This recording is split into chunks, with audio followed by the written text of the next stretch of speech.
উচ্চতায় মেরে কেটে 5 ফুট 4 ইঞ্চি, কৃষ্ণাঙ্গ।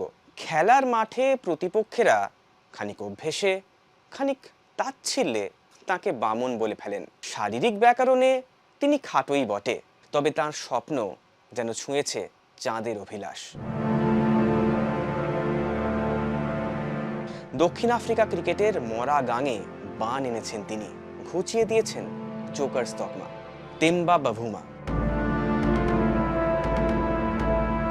দক্ষিণ আফ্রিকার অধিনায়ক আদতে যেন কালো মানুষের গান। বর্ণবৈষম্যের দেশে হাতে ব্যাট তুলে নেওয়াই ছিল বড় লড়াই।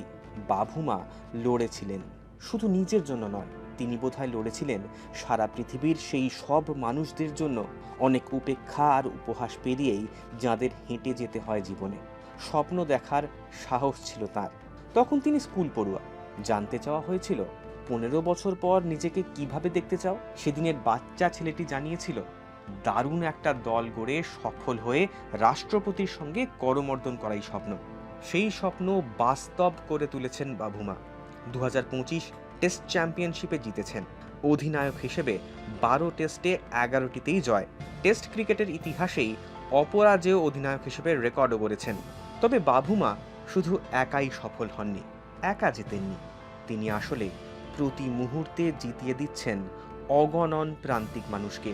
এদের সকলেই হয়তো শরীরে খাটো নন, তবু জীবনের চাপে যারা খাটো হয়ে বেঁচে থাকেন, কটাক্ষ সয়ে বৈষম্য গায়ে মেখে স্বপ্ন কাটছাঁট করে যাদের রোজগার বেঁচে থাকা, তাঁদের হয়েই যেন লড়ে যান বাভুমা। সাহস দেন স্বপ্ন দেখার, স্বপ্ন সফল করার।